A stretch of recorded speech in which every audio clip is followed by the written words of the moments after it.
You are now listening to Femme Regard Podcast with Tessa Markle and Carolina Alvarez.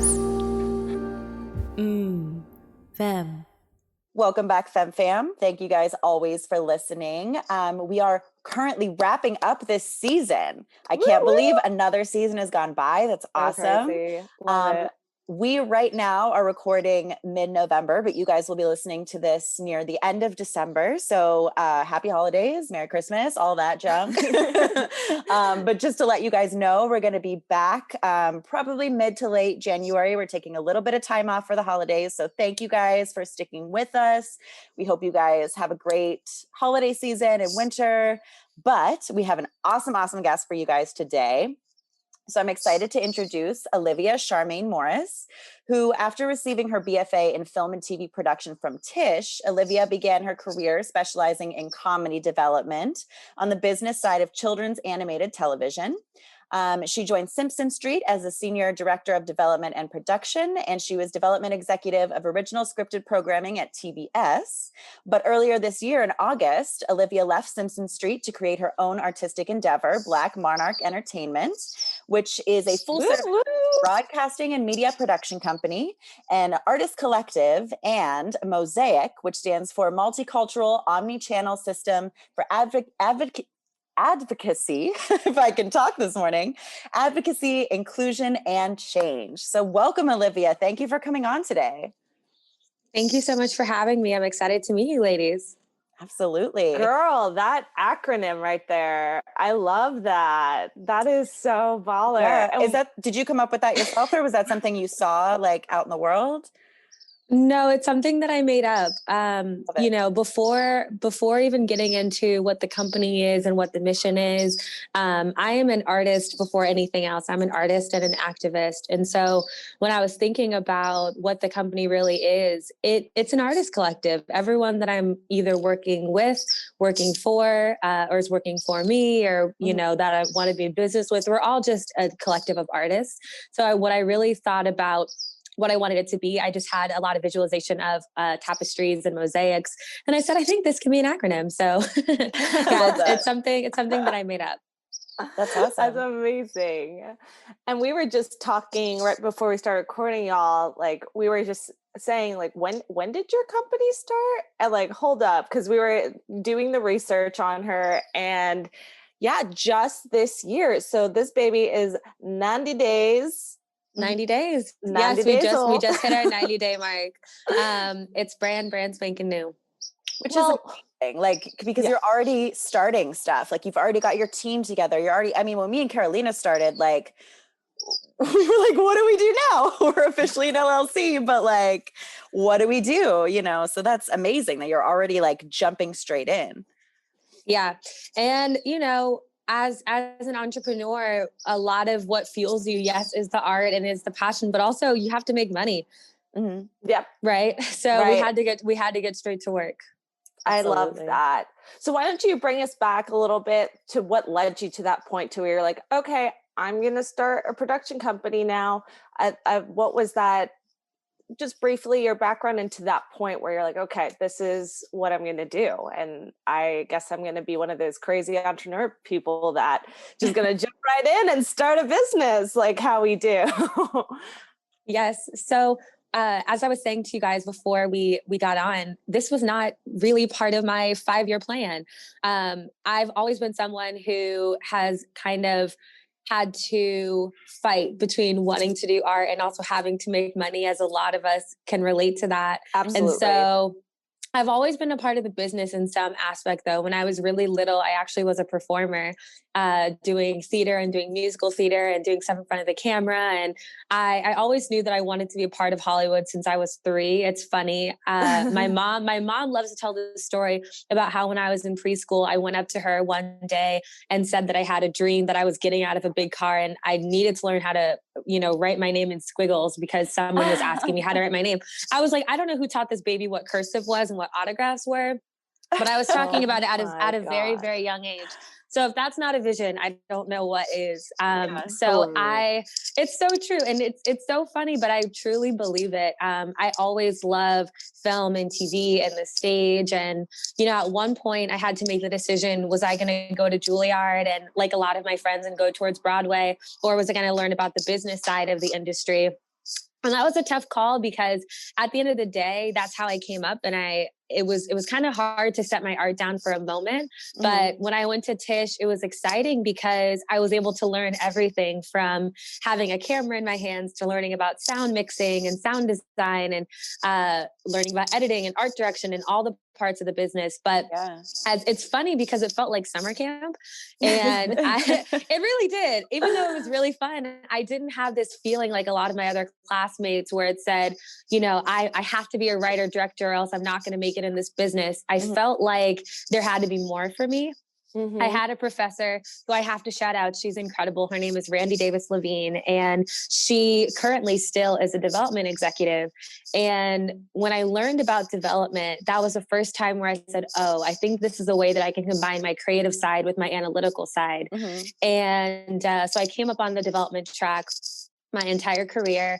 I first started off in kids content because, I was attacking content like Mr. Rogers. I called myself Mama Rogers in my own private circles. He has a quote that I really admire that says, paraphrasing, he really honored and held responsibility for the space between the child and the screen.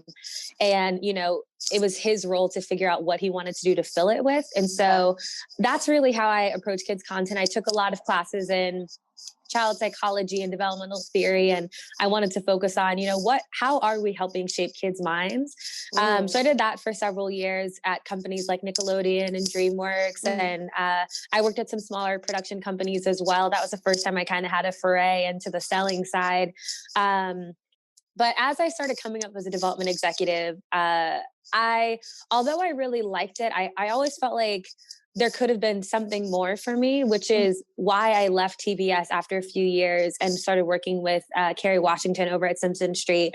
But to answer your question, that moment that I realized that I wanted to do something for myself was really just putting it in context of what was happening this year. It's kind of hard to talk about the changes without talking about it being such a year of unrest, a year of civil unrest, political unrest. I actually had COVID at the top of the year as well. Wow. So I was sick and just, physically, spiritually, emotionally, just regrouping. And when I really thought about what I wanted to do, I realized that over the years I had a collective of artists, whether they were writers or comedians or directors or visual artists. I just knew so many people from New York to LA to Paris to Berlin that I said, if I really want to be in business with all of these incredible people, I need to create a home, an engine, an endeavor, a company, an organization, whatever you want to call it, to where I can do that without having to be in a position to ask permission to do the work that I wanted to do. So that's what changed was the state of the world, the state of the union, and just the state of my own ethos and pathos, I will say. Yeah, I love that. Just really quick for our listeners that may not really know, can you just give a little synopsis of kind of what development means, like to be in that world, what you're kind of doing in general? Of course. So development is just what it sounds like, is the art of developing and crafting something from the beginning. So when I was on the development side, especially working at a network, I'll just talk about TBS for now, because that's where I spent a bulk of my career. What it means to work in development is to be having an inundation of incoming materials and having to hone your taste and being able to say why you like something and why you don't like something.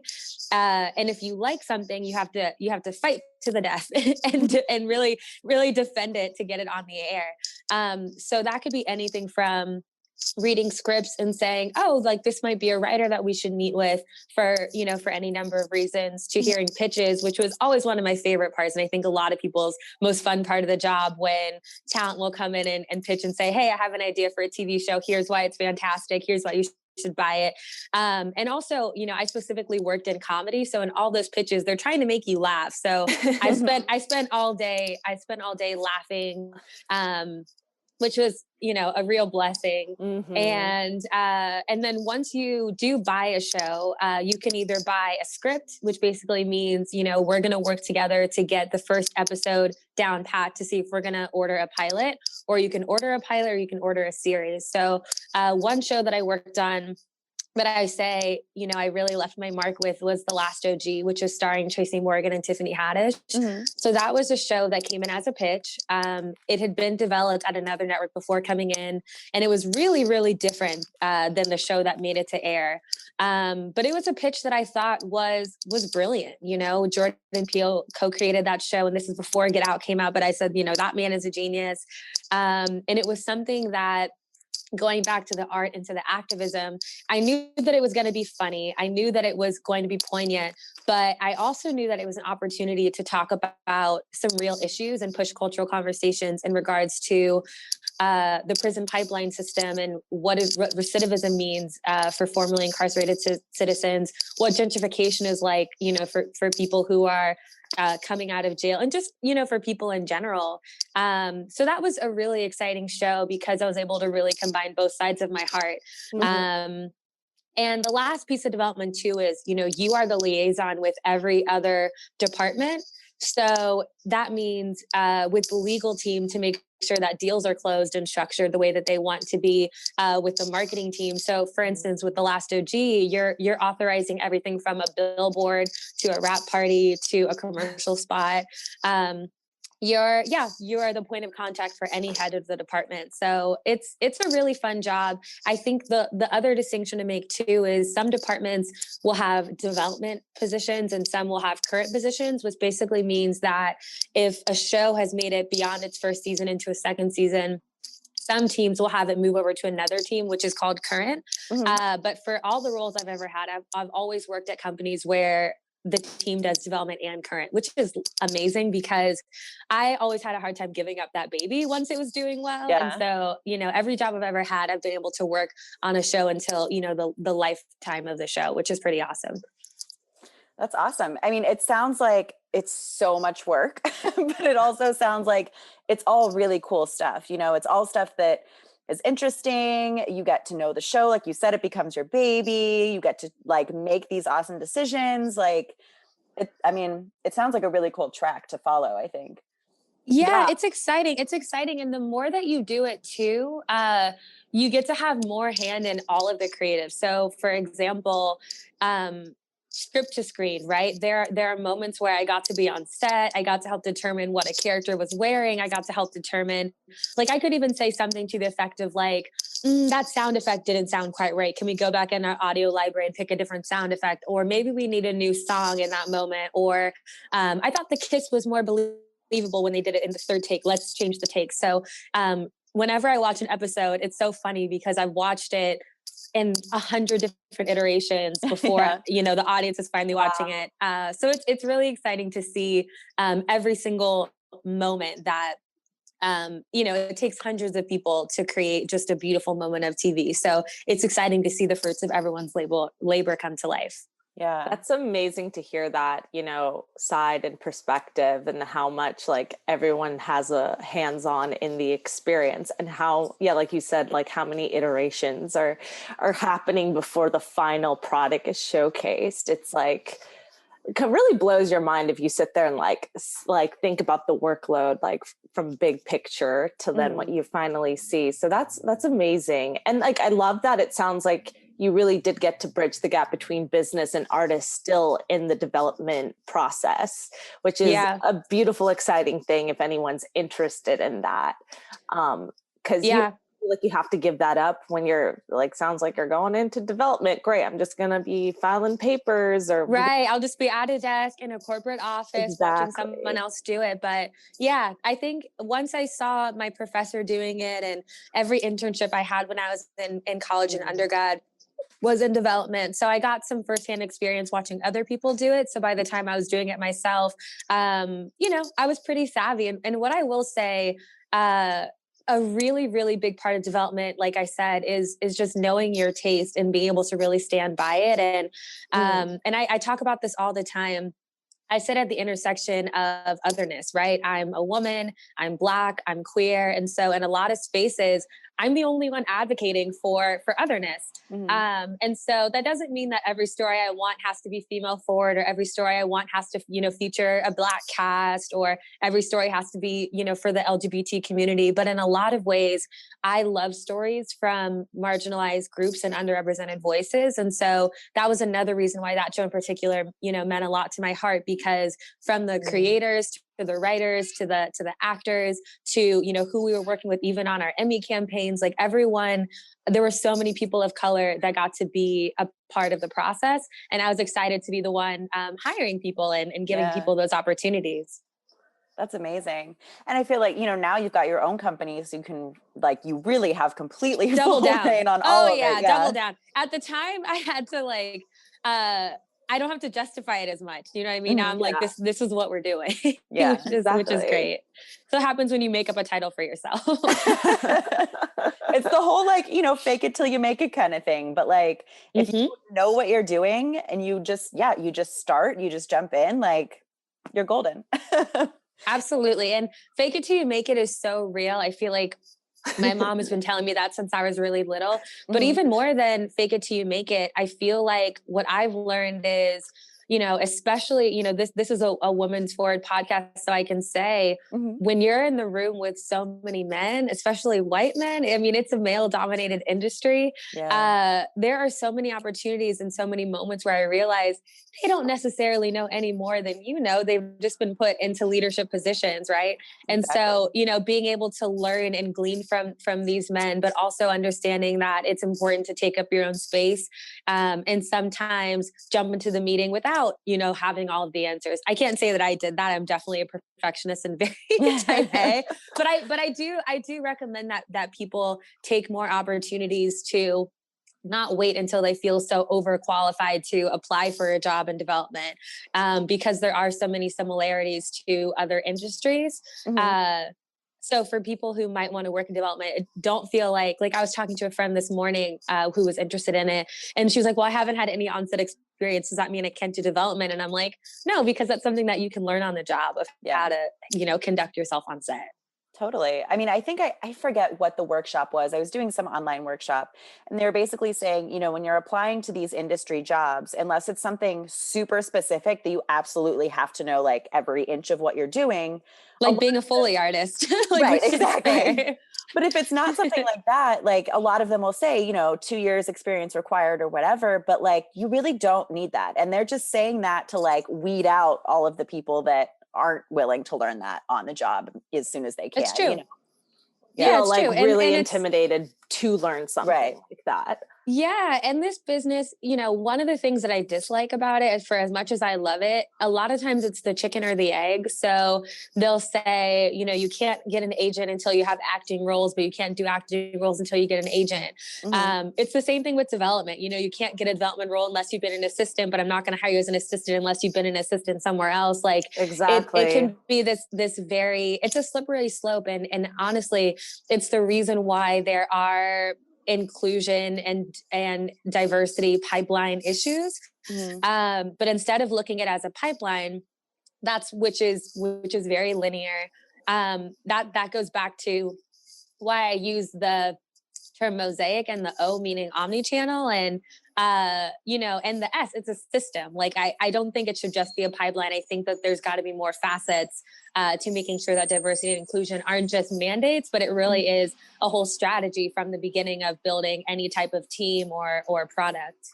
Yeah. Looking at the person themselves too, what do they individually have to offer and bring to the table than just, I get it. They want to see, it helps them, again, weed out people who really won't be fit for the position, but it does create borders. And lose less opportunity for sure. Yeah. And it's what do people have to offer? And also, what do they want to do? There's so many times where I would have general meetings with, writers or comedians or whomever was, sitting on the other side of my desk. Well, not the other side of my desk. A lot of times I want to sit next to them. I had it more like a little living room setup. But Cute. whenever, just more cozy and intimate. Yeah. But whenever I would have meetings with other people, I would always ask questions like, what gets you out of bed at night? Or in the morning, what makes you hop up and get excited to come to work? What's your passion project? What's your dream? Like, even if you're not working on it now, I'd rather know what that project would be, as opposed to me saying, well, I have this project. Do you want to write on it? You know what I mean? Because there are some functions of the role where you have to do that. Like if you're staffing up and you have to find someone who is, perfectly tailored for that. But most of the days out of the year, you're not staffing, you're just meeting people. So I'd rather get to really know who is at the core of a person, so that when an opportunity does become available, I can remember, oh, that person loves really creepy, dark, psychological thrillers. Like, I'm going to call that person, even if they've only ever done kids content. They really wish that they were doing something different, and I'd rather give you that opportunity to do it for the first time, even if you don't have the experience, if that's really where your passion is. Absolutely. And do you have any tips for our listeners that maybe, want to get in the room with people like you to getting them there? Once they get there, it's kind of up to them to be able to handle the interview, and everything. But yeah, as far as getting in that room, do you have any general tips? Yeah, I will say always be working on your craft, no matter what it is, and approach it like a craft. I think that there are some people, just being completely honest, that approach the industry like hobbies, and that's totally fair. But if you're a writer, you should be writing and have materials that people can read. If you're a comedian, you should be working on your jokes, and not just working on them in secret, but on a platform, whether it's on a stage or on your social media or on YouTube, somewhere where people can see it and be consistent. So, a lot of people will say, have an agent, have a manager, which is not wrong. But at the end of the day, agents, managers, attorneys, executives, they're going to be going to all these other channels and, going to script competitions and pilot competitions. And, it's our job to cull the artistic universe in order to find you. And so if you're not findable, that's going to make it very tricky to find you and your art. So that's what I always say, is just constantly be doing the work to get into the room. And yeah, once you're in the room where it happens, be able to, it's a bit of a sales pitch. I know that doesn't sound very fun. But at the end of the day, to get in the room, I've already read some of your materials, or I've seen something that you've worked on, or I've read your bio and I know a little bit about you, but that all aside, I want to know about you, how you want to, yourself to be presented outside of, what your manager has said, or outside of what's on the page, Right. So I want it to be conversational, but I also want to be able to walk away and say, I know something about that person that I didn't know before they came into the room, like that. And that's that person's job, because I don't know anyone else's life story. Yeah. It's like an acting role. Like, come in with your own unique perspective, because that's what, joining a team, that's what you're going to cultivate. Is they want a good team will want to have someone who comes in with a voice and a perspective to help collaborate. So I love that's that. Right. Like, that's right.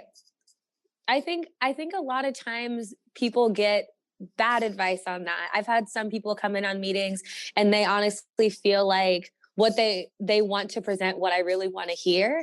And I think a lot of times people will say, well, if I don't show a lot about myself, my personality, if I'm too quirky, if I'm too quiet, if I'm whatever, I'm not going to get the job, or, not even if there's not a job on the table, but I'm not going to be seen favorably. But for me, I think it's the exact opposite, especially having worked in animation for a long time. Those are some of the quirkiest people you will ever meet. And I'm ever, sure. ever. And writers too. A lot of times writers are like, well, I write because I'm not an on-screen personality. Like, I'm not going to come in and like dazzle you with, with jokes or something like that. So I don't want someone to feel like, man, if I'm awkward in the room, that I'm not going to get the job. It's also our role on the other side of the desk to be open to meeting all sorts of different types of people. So just come in as yourself, come in as you are, but also talk your shit, whatever that means for you. Are you a podcaster like us?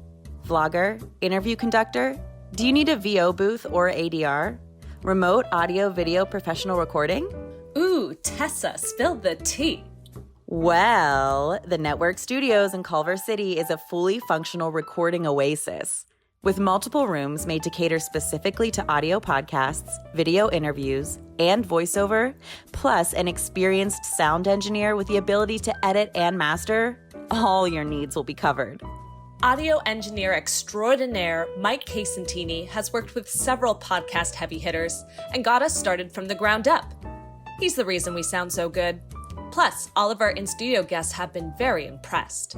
To find out more, visit www.thenetworkstudios.com and book your next recording session. COVID compliant and open for business. And I want to talk a little bit more about your company as well, Black Monarch. You told us, the kinds of stories that you want to tell, but as far as like the type of, are you going for TV, film? Are you still kind of figuring that out? Like, what's your plan, I guess? We're going for everything. Love that. So my vice president, who I also have to shout out because she's phenomenal. So her name is Dominique Olivia. Her background is working in content partnerships with the NBA and the Players Association. And so, she's bringing in a variety of sports projects, whether they're scripted or unscripted. So because of that, and because those are some of our first offerings, a lot of people have said, oh, you're a sports media company. And I'm like, not necessarily, but yeah. I think that especially with the NBA, we'll just drill down there for a second. When you think about a lot of the production companies that certain players have, whether it's, LeBron with Spring Hill or Steph Curry's company or Westbrook's company, a lot of times they have to balance being on and off the court with their work. But that doesn't mean that if you are a player who wants to be a producer on the creative side, if you can't build up your own company as big as LeBron's company, that you shouldn't be able to do that. And so we're looking at players, whether they're basketball players or, in any other sports arena, we're looking at them as their own tastemakers. And giving players opportunities to, join us as executive producers, join us as creative consultants on what some of their passion projects are. So for example, we're working on a couple different documentaries right now that are, really centered on the NBA. But, we're looking at it not just from the perspective of like an ESPN 30 for 30, which we love, which are, a lot more biographical. We're looking at them from a much more artistic lens and really elevating the stories in a way that feels exciting, feels commercial, but also feels young and exciting and really energetic. And so that's making a lot of players really, really excited. That's amazing.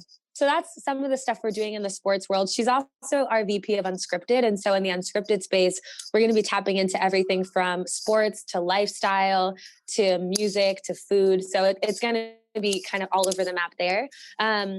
And then on the scripted side, which is my bread and butter, we're doing everything from TV to film. So that could be anything from a half-hour comedy to an hour drama. And also down the line, we also want to have some scripted podcasts in our offerings as well. So some narrative podcasts. So we're going to be doing a lot of stuff. We're definitely building our slate right now.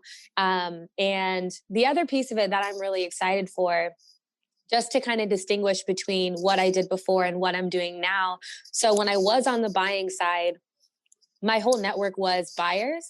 And so I was able to talk to a lot of my friends who are, maybe buyers at Netflix or HBO or, wherever their homes are. And now on the selling side, I can call my friends again and say, okay, what are you actually looking for? And how can we tailor what we're creating for you? So now I'm going to be on the other side of the table saying, hey, I have a great idea for a TV show. I hope you buy it, which is funny. Yeah. And it kind of makes you have a thicker skin, because my job before was kind of breaking hearts, unfortunately. Like, I can't tell you how many times, hundreds of times, probably more. I had to call people and say, here's why we're not going to be doing your project. And so now, even this morning, I got a pass on one of my projects, and it felt okay, because I was like, there's so much that goes into a pass. And I remember having to be in that position to pass. So I will also say, for people tuning in, if you are a producer and you feel like, damn, I just feel like that person in the parking lot with the mixtape sometimes, like it feels like no one is just going to is buying into my idea. Just understand that, you know, you never know if someone else has already developed in that space or already has something on their slate, or they might love it, but their boss doesn't love it, or why it might not be a fit. Mandates are constantly shifting. So keep your chin up and just really believe in your baby and take it somewhere else. And also know that if it's a real dream project, stick with it. You know, I have one hour-long drama that I'm developing now that I've actually been working on for 10 years. Like I've had it in my back pocket since before I even went to college. So now that I'm finally able to work on it and I have the relationships, you know, for talent and for writers and everything. And, you know, I feel very confident that I'll be able to sell it next year. But just know, like, 10 years is a very long time to be dreamscaping on something. So don't give up. Yeah. I love that. That's like you're a breath of fresh air, Olivia. You know, it's just, thank you. No, really, like during a time like this too, we were talking about this too before we hopped on air, but like you did this during 2020 and part of it was just because of all the events that's going on. And it's easy to just get lost with everything. And I know personally it's been a challenging year for myself too, to just keep going. Like you just gotta keep pushing through 100%, 100%. And so it's awesome to hear like a voice like yours. You're just so excited and you built this during this year. So y'all, we can make it happen.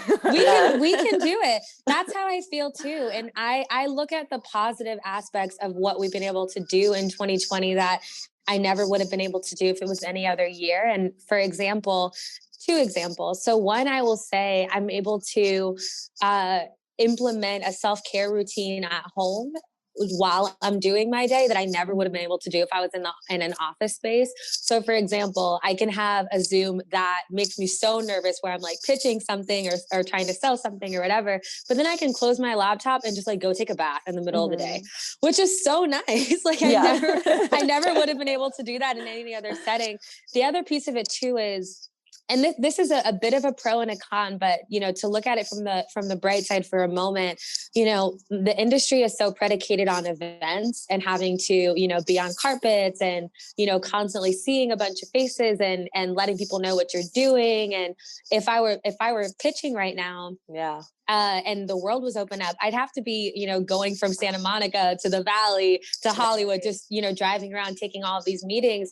But right now I've been able to build it virtually. So I've been able to meet with someone in London or meet with someone in Paris or meet with someone in Chicago or wherever.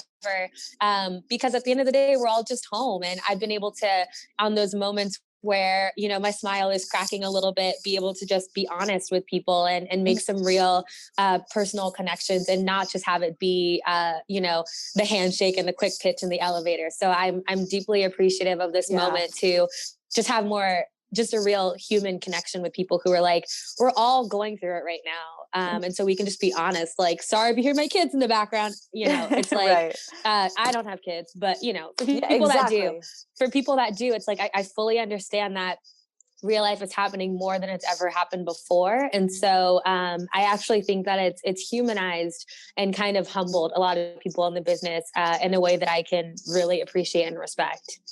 Yes, totally agree. I mean, it's been great for us for the podcast. You know, we've gotten to have so many guests that otherwise probably would have been too busy or wouldn't have been willing to meet with us or, you know, live in, like you said, live in London or whatever, you know, like it's really been awesome for us in that way.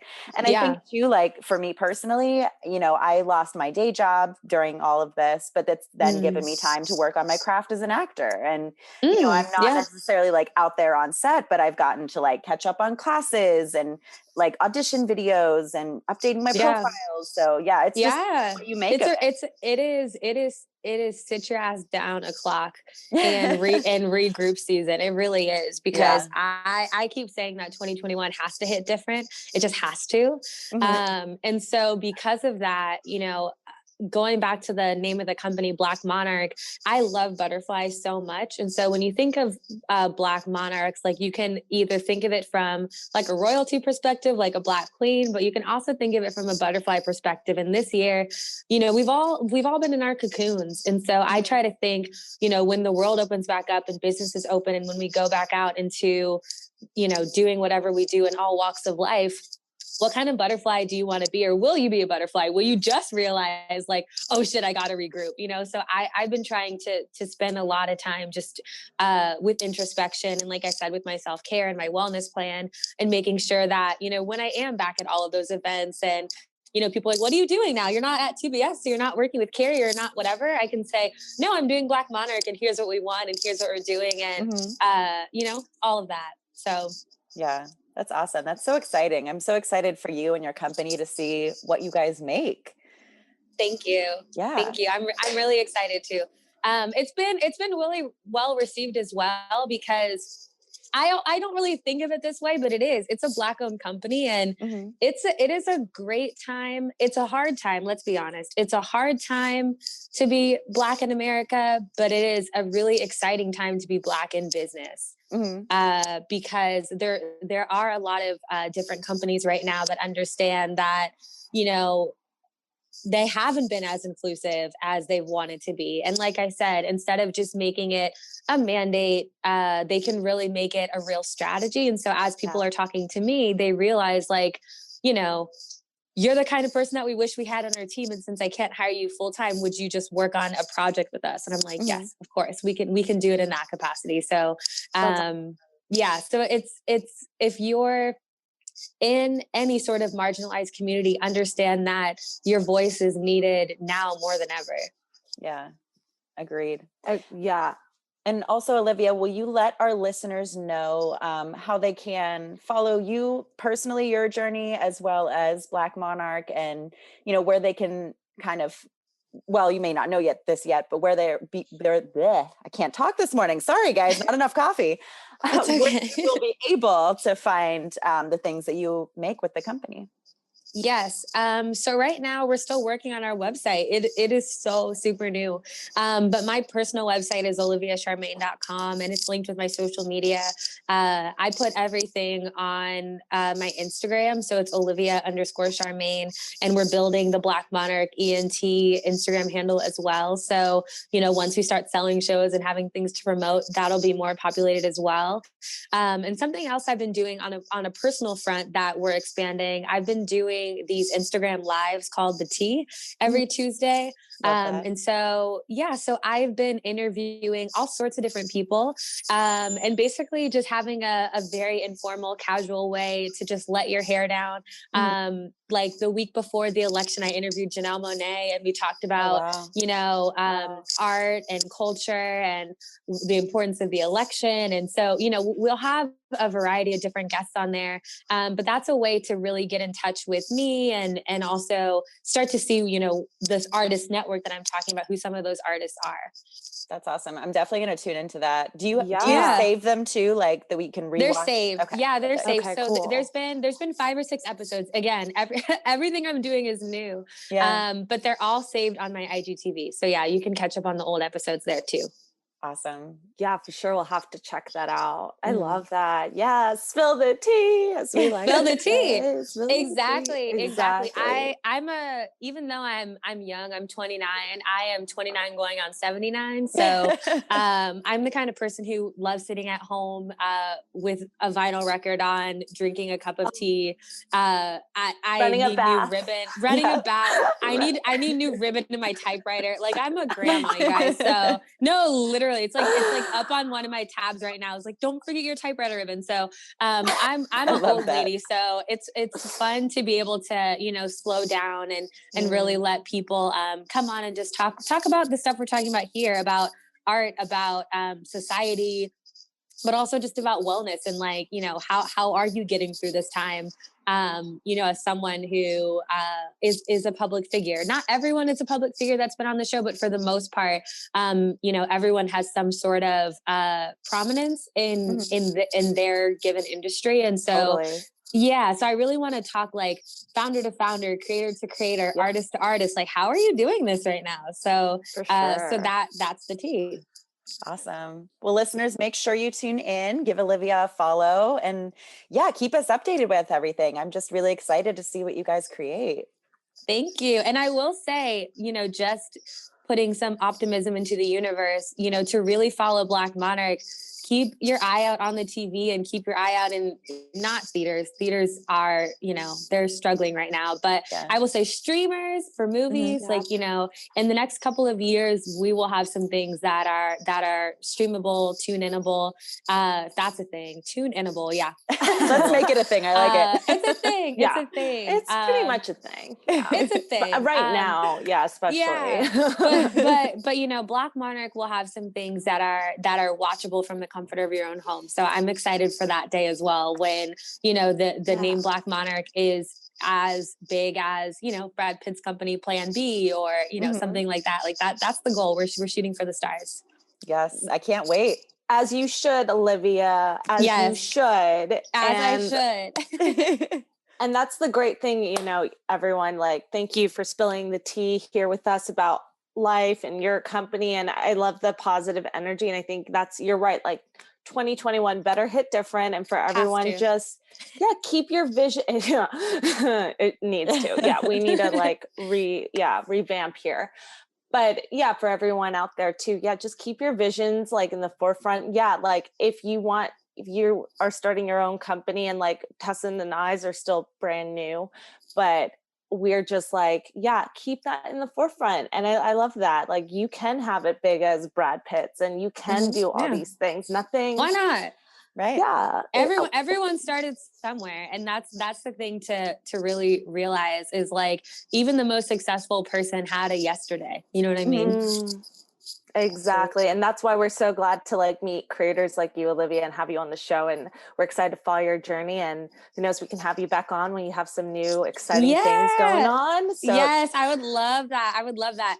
In the next 90 days or in the next few months, like I'll definitely tune back in with you guys and let you know. I would love to. Oh my God. Thank you. Yes. You're welcome. Yes, I love that, Olivia. So thank you for spreading the good work. And for you guys, Femme Fan, tune in next time. We'll see you in January. Thanks for listening to Femme Regard Podcast. If you like what you hear, tune in next time for more tips on the filmmaking business and insightful conversations with industry professionals over tea. We can only grow with your support, so please subscribe, share, rate, and give us a 5-star review on Apple Podcast. If you leave us a great comment, we might give you a shout out on the show.